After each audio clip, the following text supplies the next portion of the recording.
How could I don't love you. 101 number 1 FM.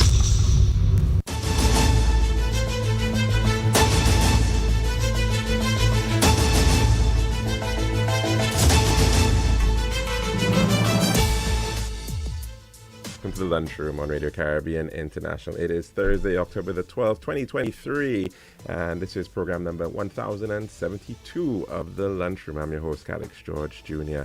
Now, in addition to 101.1 FM radio, you can get us at our website, rcistlucia.com, and we are also streaming. We're back up and running on our Facebook Live. Just search for the official page of Radio Caribbean International. Of course, be sure to like and share that as well with your friends and family. Now, if you want to call in to tell us what's on your plate today, the number to do so is 452-3046. Again, 452-3046. And you can also message in via WhatsApp. That is the area code 758-724-0008. Remember, you can message in or call in via WhatsApp. And that again is 724-0008. Now, today we've got a long list of history for today, and we're starting way back in 539. In the very same area that is seeing warfare right now, the army of Cyrus the Great, in this instance, takes Babylon and the Euphrates, in the Tigris and Euphrates region of modern-day Iraq. In the year 1216, King John of England loses his crown jewels in what is known as the Wash, and that was as a flood tide swamps his wagons, taking them over a bridge.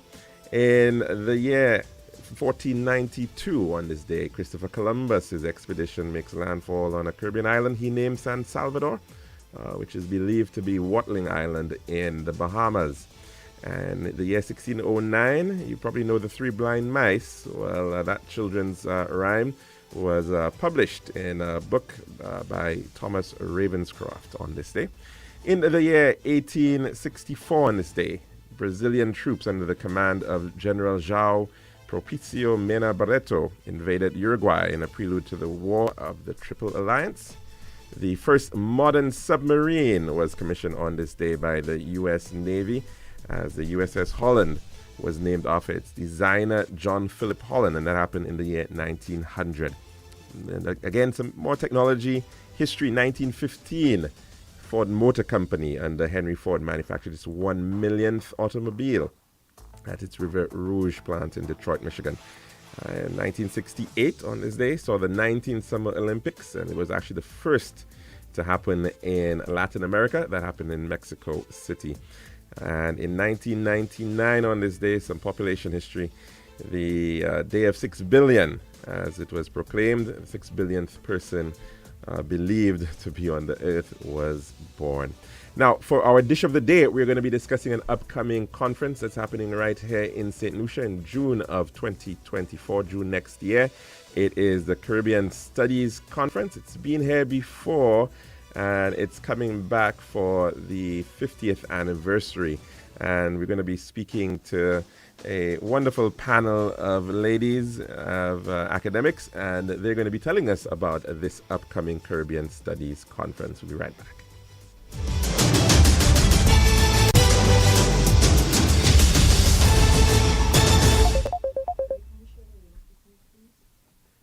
The Daily Dish is brought to you the kind compliments of our good friends at Tiles Plus.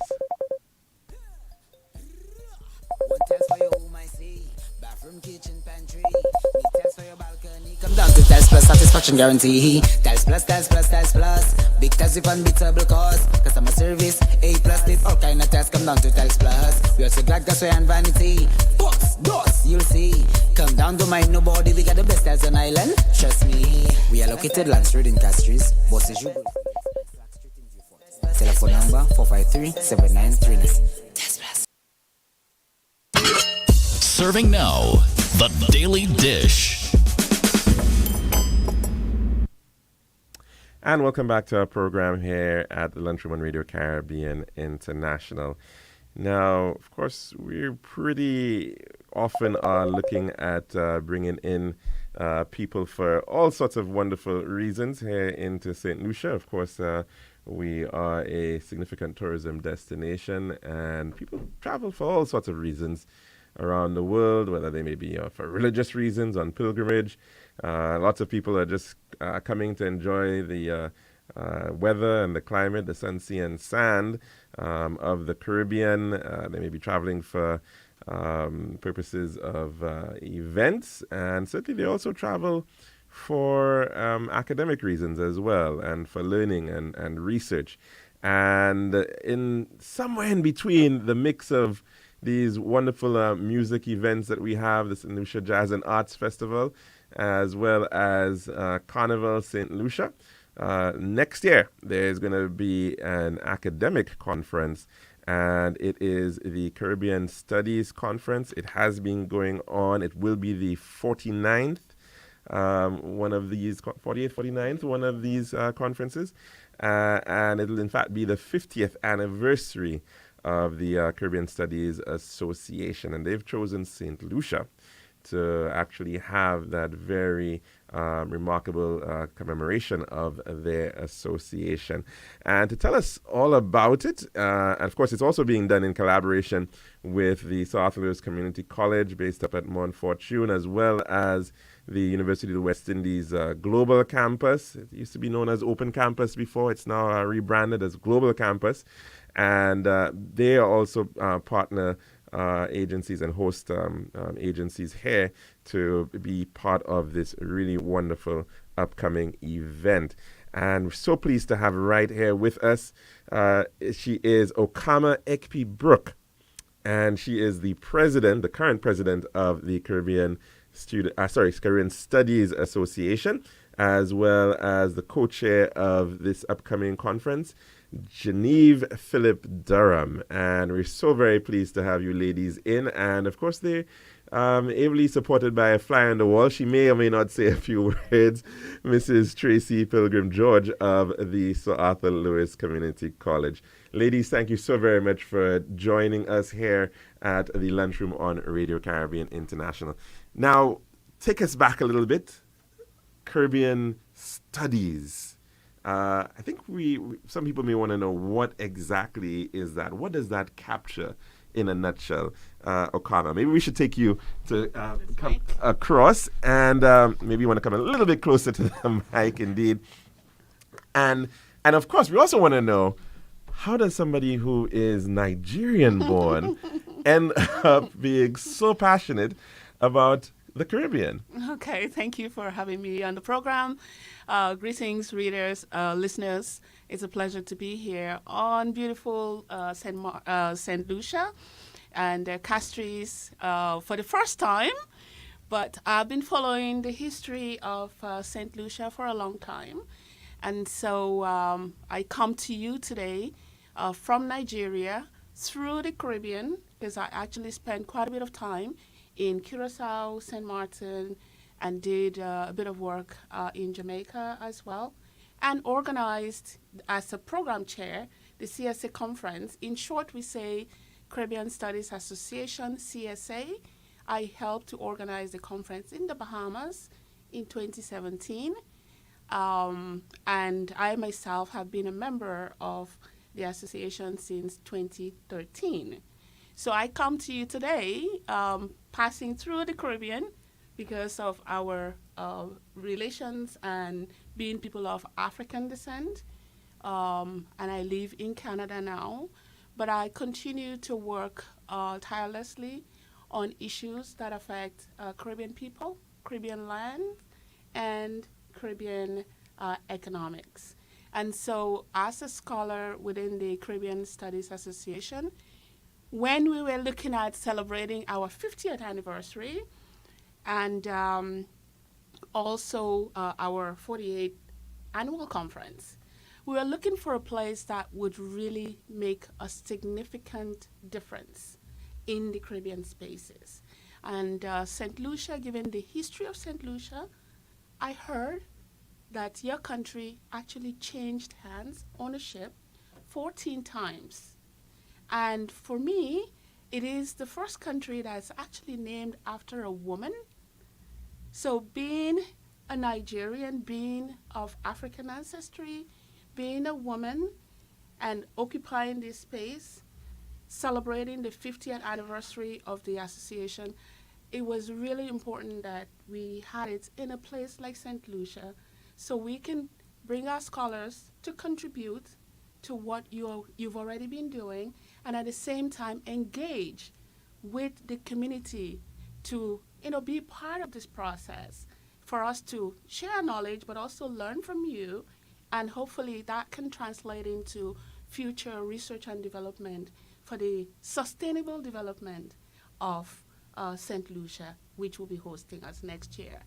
And in that perspective, the theme for our conference is Caribbean Sustainability Development, Caribbean Development Sustainability, and we're intersecting on the themes of technology, people, planet, prosperity, peace, and partnerships. So we say in short, our 50th anniversary, 48th annual conference around the theme of Caribbean development sustainability. Whatever has been done, whatever St. Lucia is been doing, given its context, its development context, we're going to bring in our scholars and we're going to learn and share. And we're going to ensure that it can, it can stay, it can contribute, and we'll be able to, help to monitor and carry on this process even after we are all gone from here.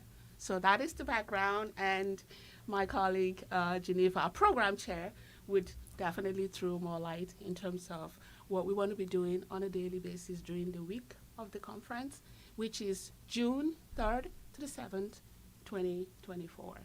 Well, that's really very, very fitting, no doubt. And we're also celebrating our 45th anniversary next year as a country as well. And looking towards that 50 mark, no doubt. We're one of the later countries to gain our independence. Mm-hmm. But certainly even before that, and we're seeing so much connection right now with Africa and the Caribbean, in terms of Africa recognizing the Caribbean as its sixth region. We've seen the African Export-Import Bank beginning to have a presence and assisting the Caribbean as well. There are many, many interesting connections. And of course, the nature of these flattening powers like the internet and communications, allowing for that bridging of certainly a connection that was lost over hundreds of years between Africa and the Caribbean. In many ways, I think you represent that very interesting story as well. Absolutely. One of the interesting things when I actually came into the Caribbean spaces, for me, it felt like being in a new home, because I grew up in Nigeria, and until I started traveling internationally and coming to the Caribbean, it really felt like I was usually integrating into an alien space. But coming into the Caribbean, in Curacao, it felt like I was amongst my people. I was seeing foods that were similar to foods that I grew up in Nigeria with. And the way the people spoke. The languages, Papiamento, yes, which is my first language that I learned in the Caribbean, is a mixture of different African languages. And but then Curacao is part of the Kingdom of the Netherlands. So with the Dutch orientation, you come into that conversation around, what are the wishes of the indigenous people, and how can you integrate that into the conversation so that whatever development paradigm is taking place or shifting, that is always for the sustainability of the people within the land, and that it will be a prosperous place, but in a peaceful way that we can tap into those partnerships that have already been existing for a long time. And so from that background, from a scholarly perspective, knowing where I come from, who I represent, I really was looking at a way that we can connect with the abundant resources in Africa. And like you already said, the internet opened up a lot of opportunities, but we also have flights. We have, our people that are all around in the diaspora. And so I am also part of the sixth region, African Union sixth region, the global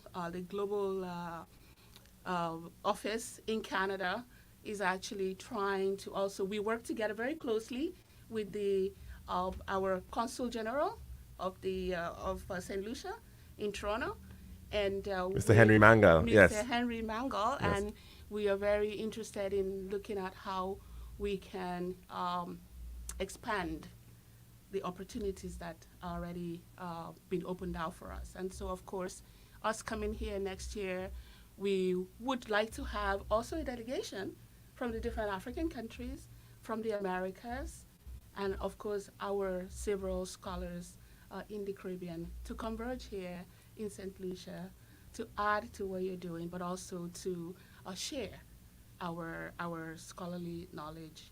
And of course, we're going to be buying from the traders. We're going to be having cultural events during the conference. We're going to be having foods. I want our people to try the local food. And most importantly is to engage with policymakers as well, so that whatever body of scholarly research that has been done can translate into policy drafting, and that policy should eventually go into delivery, into implementation.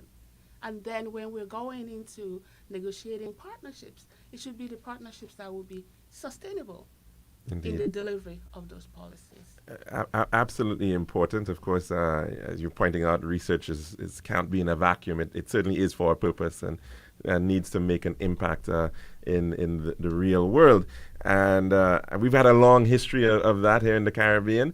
So Arthur Lewis, for instance, one of our leading academics, was very much front and center in the rise of Africa in the 1960s, even serving with Kwame Nkrumah as his lead advisor, policy advisor, and the National Development Plan advisor during that period.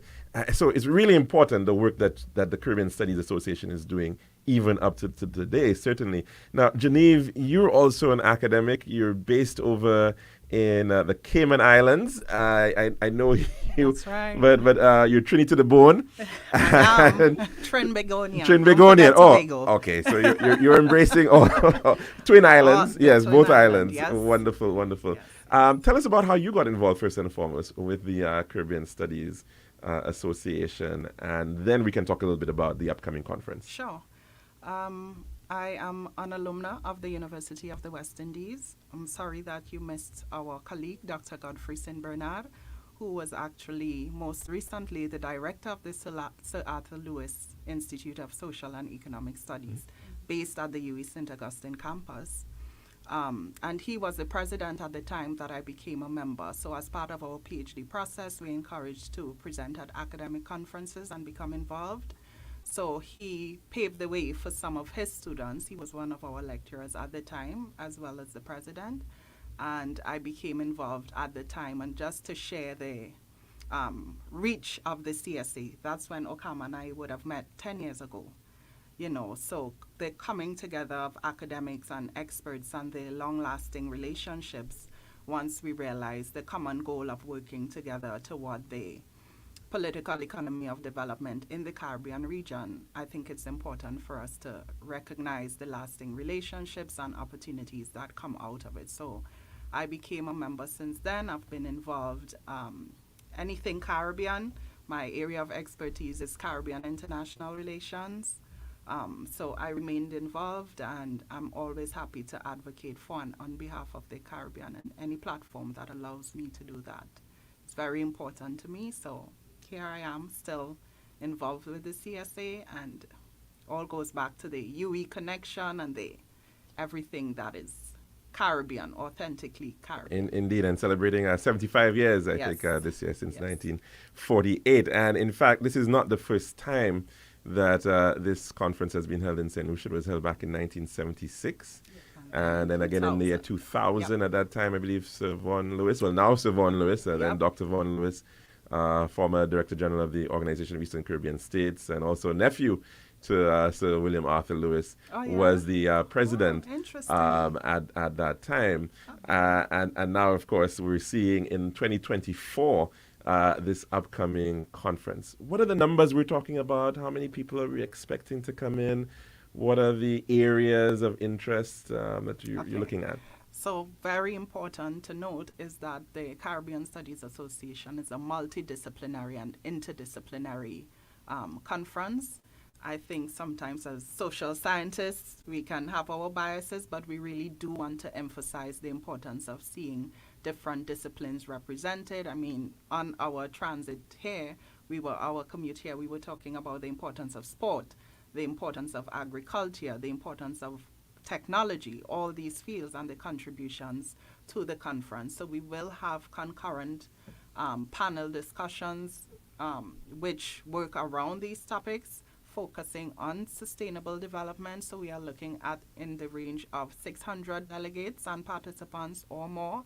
And we really do want to ensure that history, culture, anything that we can apply to the topic of sustainable development in the Caribbean region is looked at. We're looking at climate change, resilience building, the relationship between the diplomatic community and international development and what takes place in the region.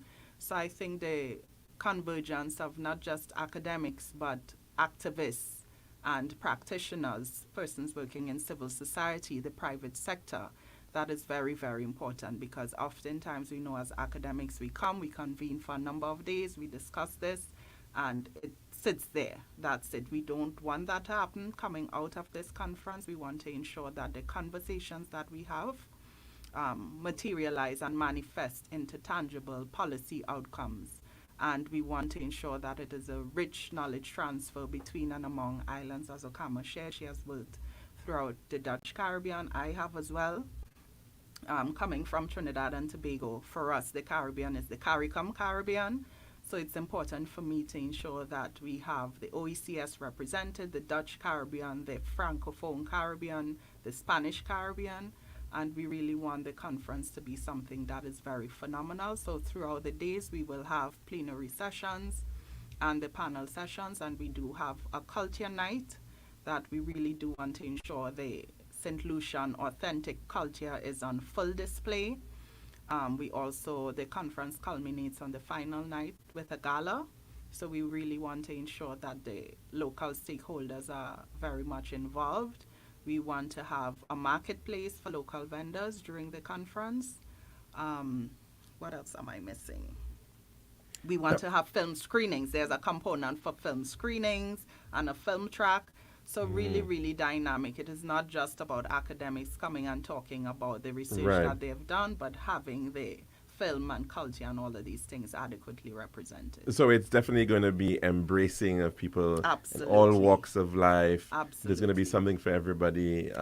This is not just about sitting down and listening to a 1 hour lecture on something very esoteric. You can actually get lots of opportunities to learn through various mediums. Exactly. Wonderful. Now, the other big issue, and of course you raised it, Okama, the issue of how do you connect with policymakers?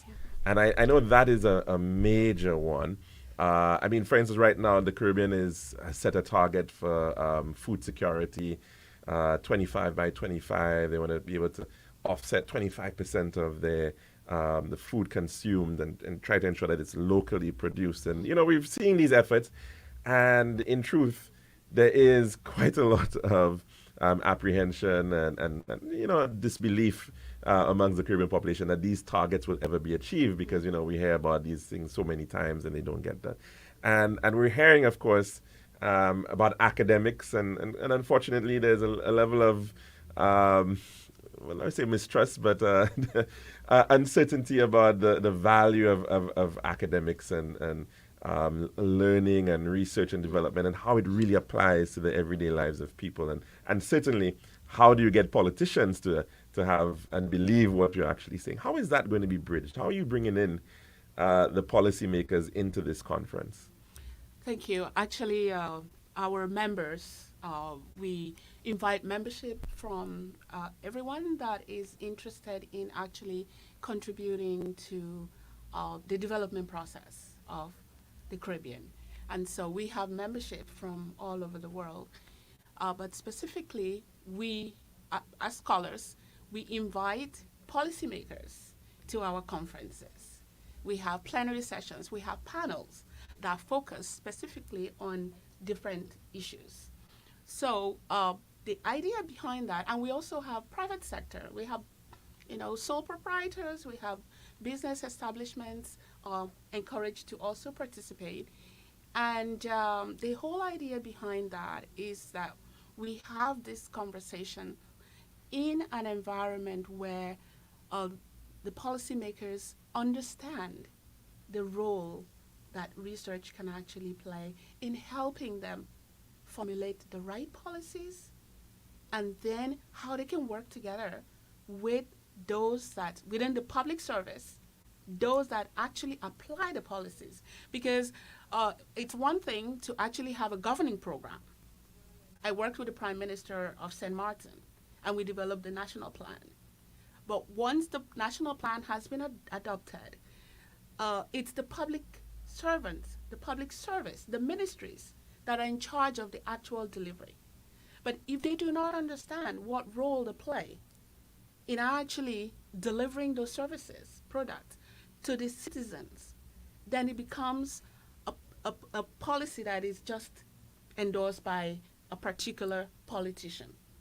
So having them come together in a platform where researchers are there and talking about particular research that has been done that would benefit the people, and having the policymakers there understanding how the policy interpretation can take place. And then you have the civil society organizations, the NGOs that actually do the community mobilization. You have the business people there. It's one platform where everybody is thinking and strategizing towards something that is for the people, the benefit of the people. And what we have advanced in this conversation in the conference is actually thinking 5, 10 years down the road, 20 years down the road. What should your development process look like? And therefore, who do you need to work together to make sure that is happening? And the CSA, as an organization that is celebrating 50 years, we want to be part of the process that actually monitors. Because sometimes you can have these policies, but if you don't have someone who is helping you to monitor, you might lose track of it, but then you don't come back. So hopefully, when we have the conference and we bring everyone together, maybe the Sir Arthur Lewis Community College can be part of that monitoring, just to bring everyone together once in a while. If we come out with a program of action, say, okay, this can be the institute that is bringing everyone. Let's just think about what we said we're going to do. How are we doing it? Who are we signing agreements with? Are those agreements beneficial to our people? And then the implementation, who needs to come into that implementation space? And when do we take a step back to evaluate what we're doing? And if some things are not working, we can always shift gear. And that is where the policy and the research is important, because you can evaluate how things are going and be willing to share that with the public, because that is who is supposed to benefit from it. And so that is what we're hoping, that hopefully, Right. we can have the key players in the community come to the conference. And after that, hopefully when I come back 2 or 3 years later, we can find that some of these things are manifesting for the people. Indeed. Now, you did mention, of course, that, you may have your own social sciences bias, and, and maybe you too, Genevieve, as well. I'm wondering, in terms of how do you pursue this matter of a multidisciplinary space? How do you tell people in the various areas of study that, look, there is actually value with people with having maybe a science background, or a technology background, or a humanities background, all coming together in a common space, and you don't necessarily have to be only going to, let's say, a medical sciences conference or an engineering conference. How do you actually get them to connect at this level of a geographic space like the Caribbean? Thank you. I think the overarching theme because we're looking at sustainable development and the sustainable development goals. We saw what COVID did. So there's relevance for medical practitioners, looking at how that affected economy. We're looking at people, we're looking at partnerships. Those are some of the sub-themes. So we can speak to how science, how technology, how medicine can impact what we're doing in the region. Everything we look at, we have to look at the economic implications of them as well. So I think it's really important for us to convey not just that this is a platform for young researchers and young scholars, but it's also a platform for persons working in very diverse fields that can speak to these topics, because when you look at sustainable development, we see the scientific side of climate change, and we also see the advocacy side of climate change. We also see the role of, I know there was a major project on women and gender, and how that feeds into resilience building when it comes to sustainable development. So even if someone were involved in gender studies, disability studies, we're looking at social inclusion.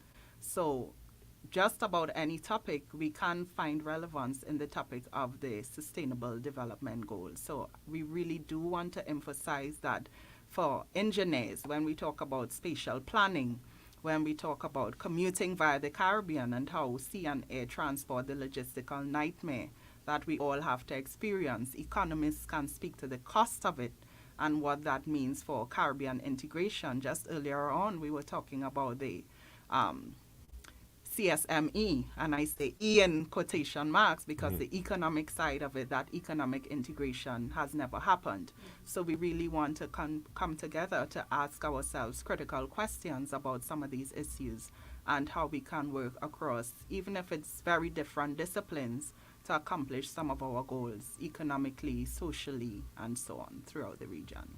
Wonderful. And a number of your academics, a lot of them are actually coming from outside of the Caribbean, like you, of course, Okama. How are you reaching out to them? What's the networking like? The call for papers, how is that going? So we actually do, we're expecting between 500 and 700 participants in the conference. Majority are indeed from outside. I would say about maybe actually 50-50. It's the diasporans, Caribbean. Diaspora, yeah. The diasporans, and the rest are from the Caribbean, different countries, different islands that will be coming in. And so, and then also the local St. Lucians we're hoping will come in as well. So between the international and local participation, we should be expecting about 800, 900 participants. So it's a huge conference. And what we do, we put out a call for papers. So at the end of this trip, we're going to be, opening out a call for papers. We encourage people to submit abstracts. They have to submit an abstract. And then we have Genevieve and her co-chair with a committee that reviews the papers and then approves for presentation. And so that is how the process usually goes. But then because it's going to be a very engaging conference, we're sort of bridging the gap between academia and practical practice because of the theme of our conference. Coming out of the COVID, we recognize the need to really look at what we are doing, how we're doing it, and how is the academia going to help facilitate the process for easier delivery to make, meaningful impact on the lives of our people, on the land, climate change, disaster management. Every year we have disasters, hurricane in the different islands. So how are we going to organize ourselves to respond in the way that the economy is not affected for too long? If it is affected, how do we provide relief, and how do we reconstruct afterwards? So that is how we're balancing the academia with practical practice. And so hopefully, we will get local people, scholars applying to make presentations. So panels, plenaries during the week. And then we will also be having the cultural. We want to have the creative sector also coming in and showcasing St. Lucian culture, the cuisine, the fashion, your local wares, and then we're going to have the literary saloon and book exhibit. So Sir Arthur Lewis's legacy will be showcased and appreciated. And Derek Walcott, we visited the library at the South Campus, and we're also going to be, looking at some films that showcases the struggles of St. Lucia and what you went through and where you are now and where you want to be going. And so that is how we are organizing the conference to get to that place where we really feel like we are bringing our scholars here to learn, to interact, to take something away, but also to leave something here for St. Lucians. And so we were here, we've been here since Sunday, and one of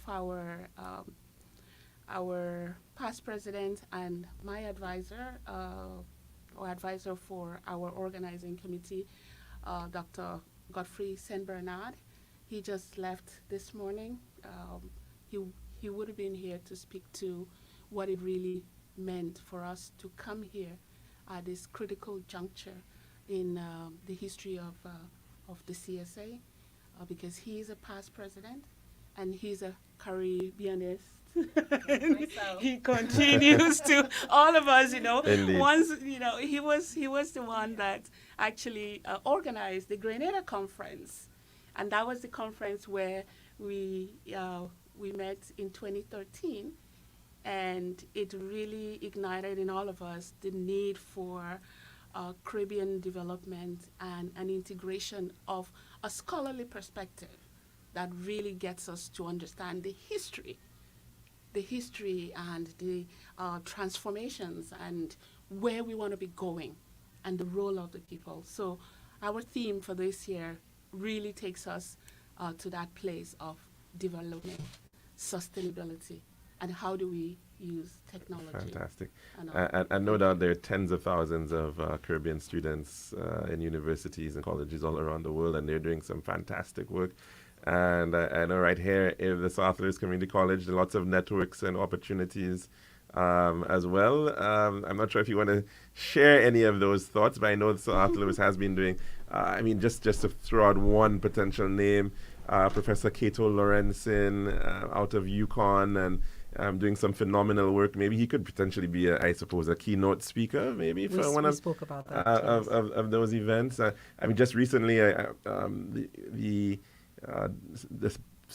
brother of former Speaker of the Dominica Parliament, Alex Boyd Knight's brother, Jeffrey Boyd, fantastic gentleman who Oxford graduate, and he's doing some amazing work in Silicon Valley, and he's got interest in agrivoltaics and lots of really interesting applications. So there are really a lot of academics out there who perhaps we have just completely forgotten about, but are actually making a contribution to the outside world. Well, and certainly you want to be able to pull them in and integrate them into what is going on right here. So and talking South Lewis about- will help with that, no Yes, doubt. so talking about integration, I think it's important to note that this week we've not met with all the stakeholders, but we are trying to meet with as many as possible. So we have met with Ms. Raisa Joseph from FRC. We've met with members from the Cultural Development Foundation. We hope to meet with some persons from the from other organizations, Events St. Lucia. We just wanted to be very inclusive. So the local organizing committee, we know that the chairs so far would be members from the South Lewis Community College as well as UWI Global Campus, but we hope to reach persons from everywhere and to also put as part of the conference events that are very St. Lucian. And what do I mean by that? Just having some brief conversations with members from the Cultural Development Foundation. We want to do tours that are not specifically, the catamaran traditional tours of St. Lucia, but looking at the works of Derek Walcott, for example, and visiting some of the places that his poetry speak to. We're looking at a cultural night that would really embrace various aspects of our culture to bring everything together. The carnival that would be coming, in the July after, the jazz that had just taken place, the Journée Creole that we are celebrating this month, to really highlight to other Caribbean persons and people from the diaspora the beauty that is St. Lucia. So the college hopes to work with that. So when we come knocking at your door, for those of you listening, and I say, we need your help on this, that you open the door and you say, yes, this is for the benefit of our people, this is the benefit of our country. And we hope to also include lots of young people, because the young people have to be part of the process. So they will be also members on the committee. So we are just really grateful to be hosting this event in 2024. It is a huge undertaking, but we are looking forward to working with all of the members and really showcasing and highlighting the beauty that is St. Lucia.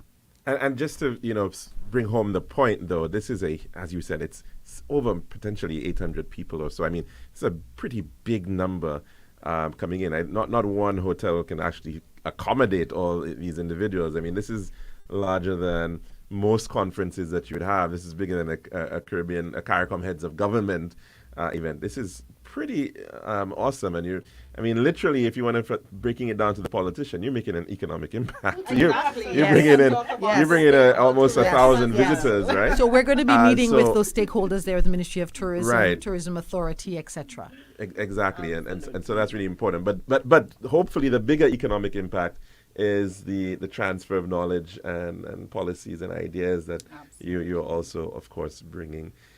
Ladies, it's been absolutely wonderful. I wish we could have spent the entire program. Pretty much have already, but I know you've got places to be as well.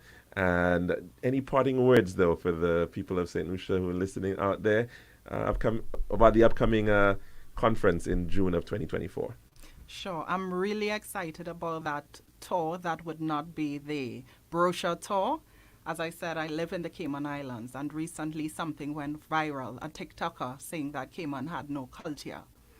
And I think it's really, really important. I'm a Caribbeanist. As I said, I'm from Trinidad and Tobago, and it's important for me, for the Caribbean, to be represented and to be represented authentically.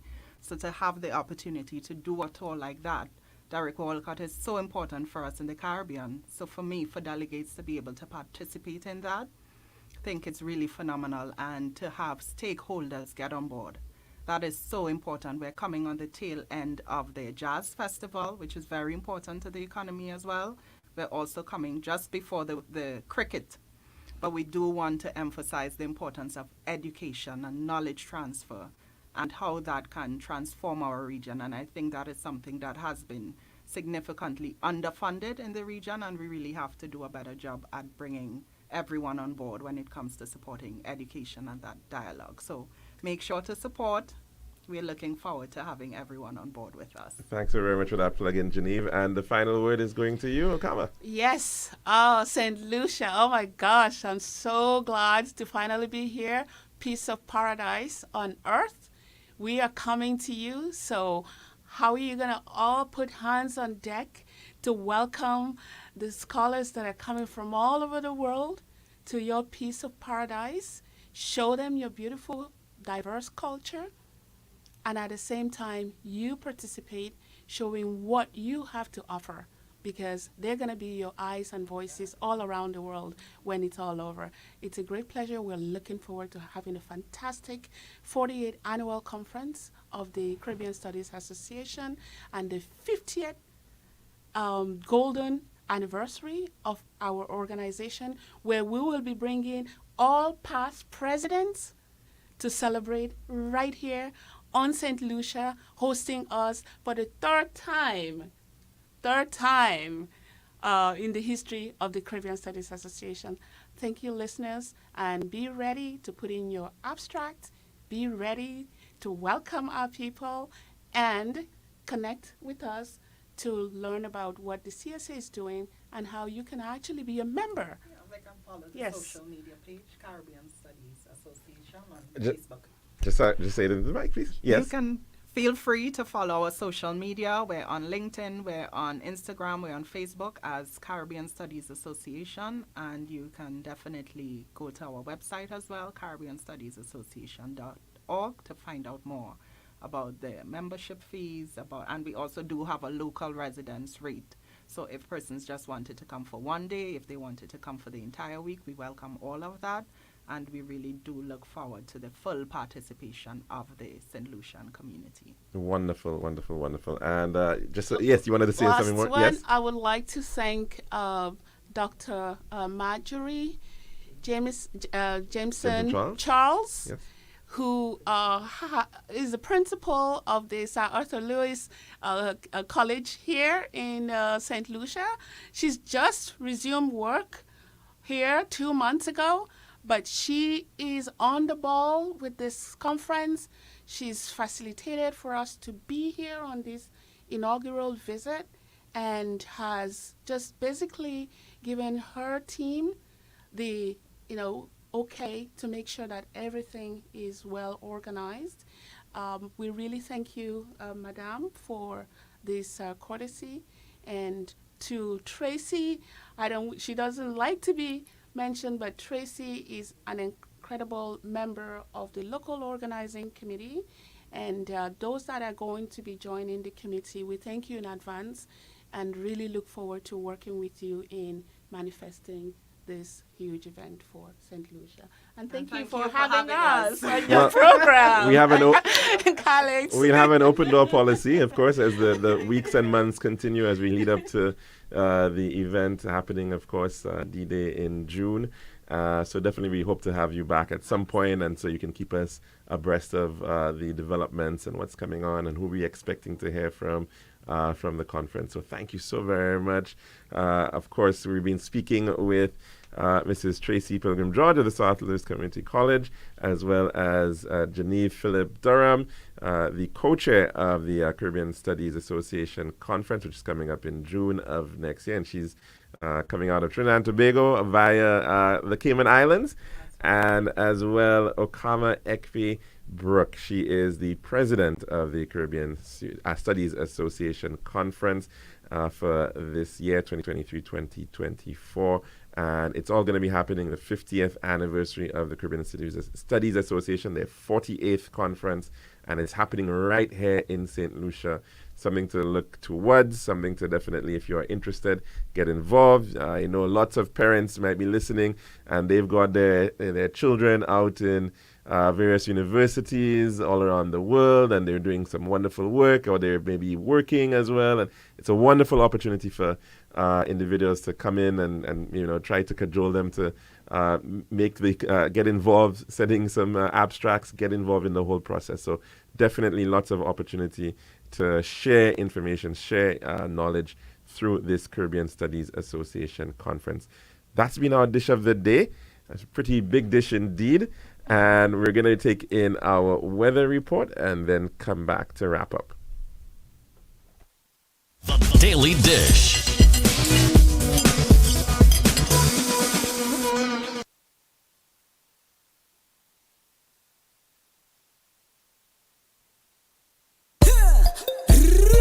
One tells for your home, I see.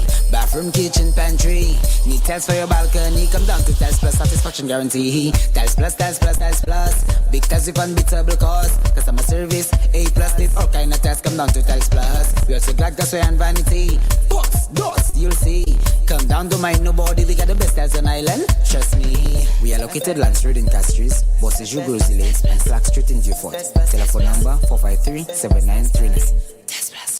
St. Lucia, the best diesel tires are at Island Style. Get into the festive spirit with our pre-Christmas style clearance sale. Starting now, we're slashing prices on a wide selection of high-quality tires, offering unbeatable discounts from 15 to 50% off. Enjoy huge savings now on our massive inventory of ceramic and porcelain tires for every need. We've got the perfect tires to make your home merry and bright. Don't miss out on this incredible opportunity to give your home a stunning makeover at jaw-dropping prices. Visit us today in Castries, Rodney Bay, and Viewfort, or call 450-451-453 Tile. That's 8453 today. Hurry down. These deals won't last long. Save money now. Only at Island Style.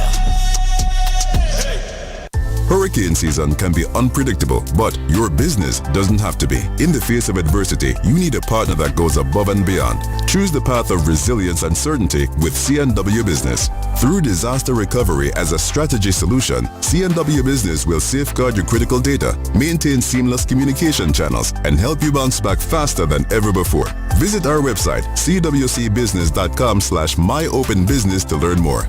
Remember, a safe business is an open business. This is Radio Caribbean International. It's now time for the weather news.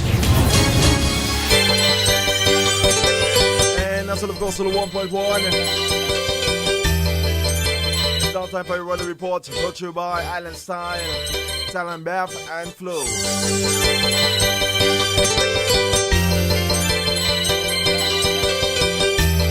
Forecast for St. Lucia valid for the next 24 hours. Winds will be blowing from between the east and east-southeast near 14 miles per hour or 22 kilometers per hour, becoming lighter or calm at times.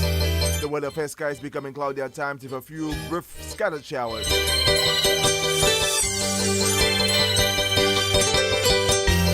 The forecast for St. Lucia, the forecast for the Lesser Antilles. Fair skies becoming cloudy at times with widely scattered showers, mainly over the northern and central Lesser Antilles.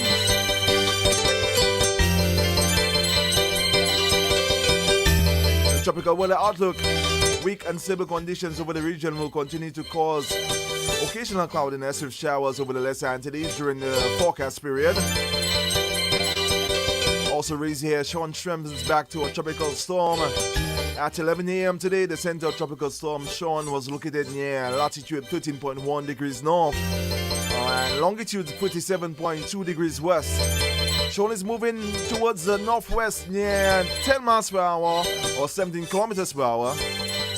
Maximum sustained winds at near 40 miles per hour or 65 kilometers per hour with higher gusts. Little change in strength is forecast during the next few days. Also reads the tropical wave located over the eastern tropical Atlantic is moving westward and near 12 miles per hour or 19 kilometers per hour. This system has a low chance of tropical cyclone formation during the next 7 days.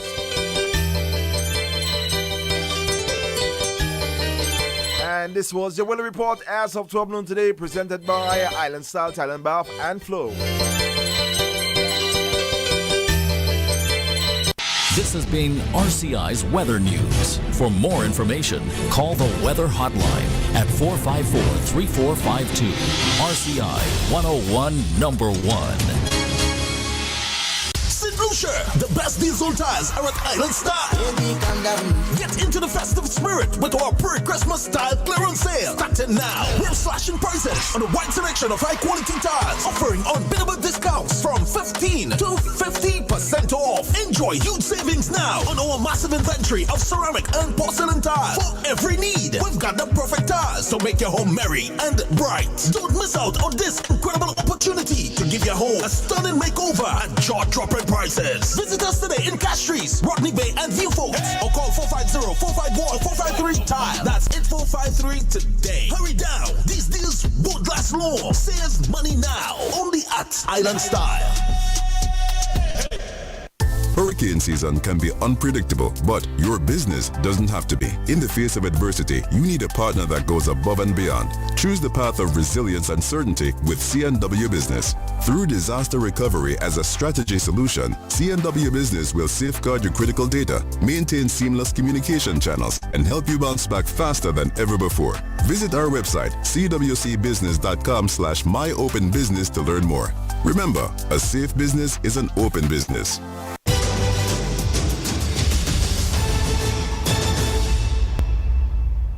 And welcome back to the lunchroom here at Radio Caribbean International. Of course, we're just going to be doing a bit of a short wrap-up. We were just speaking with some representatives of the Caribbean Studies Association Conference, which is happening in St. Lucia in June of next year. It's definitely a very big deal, as has been mentioned, with expectations of over 600 individuals coming in for that event, that one single event.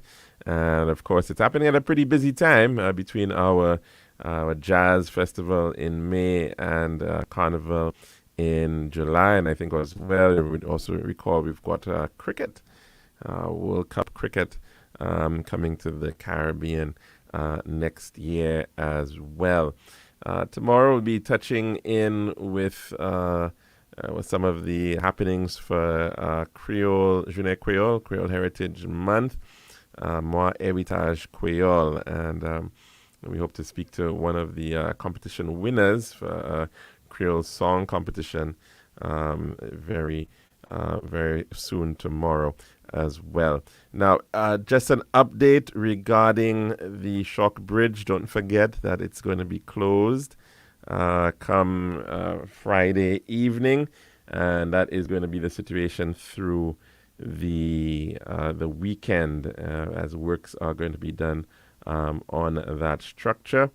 And so you'd have to be taking some alternative routes. The most obvious one would be from turning off at Marisil, heading into Grand Riviere, then up to Montsepa and Union, and then back to Shock as the easiest bypass to use during that period of time. So don't forget that as if you're moving along the roads during the weekend. Now, also, there is a planned reconstruction of the Ancillary Bridge. And you recall that the current Ancillary Bridge is an old Bailey Bridge. It's been around since there was the loss of a bridge there back in Hurricane Allen. I think that was back in 1980. And so this bridge it was supposed to be in a temporary measure, and it has been around since that time, nearly 44 years, and it's finally getting replaced with a proper structure. And the company, the contractor, is inviting members of the public to a meeting to discuss that project. And that's happening next week, Tuesday, October the 17th, at the Ancillary Parish Hall from 6:30 in the evening. Again, Tuesday, October the 17th, it's from 6:30 at the Ancillary Parish Hall. That is an invitation coming from Obi Sadu Engineering. They are, I believe, the contractors on that project, the Ancillary Bridge. And so no doubt they'll have some information regarding issues of bypasses and traffic management and how that project is going to improve and, of course, assist with the whole redevelopment along that West Coast Road, of course. So, of course, that also is going to be kicking into high gear very soon as well. Works along the West Coast Road. As we well know, a contract has been awarded for that. And we would, of course, have to be cautious on those roads as we continue to see how they are going to be redeveloped.